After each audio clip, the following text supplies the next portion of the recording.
Мұқағали Мақатаевтың Дінмұхаммед Қонаевқа жазған хатынан үзінді. Еш уақытта ішкіш болған емеспін, болмаймын да.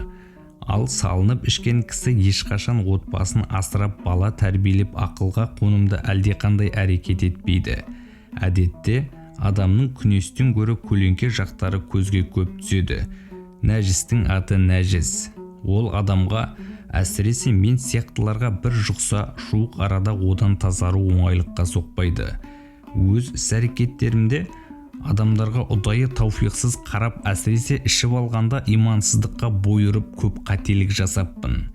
Ешкімді күстен аламай, дөрекілік танытпай, бетің бар жүзің бар демей қарақылды қақ жарғандай туралығын айтыппын. Ақырында осы жылғы қаңтарда Қазақстан Жазушылар Одағының секретариаты мені КСРО Жазушылар Одағы мүшелігінен шығарып тынды. Өзіме де сол керек шығар. Ол үшін ешкімді де кінәламаймын. 1974 жыл 17 мамыр.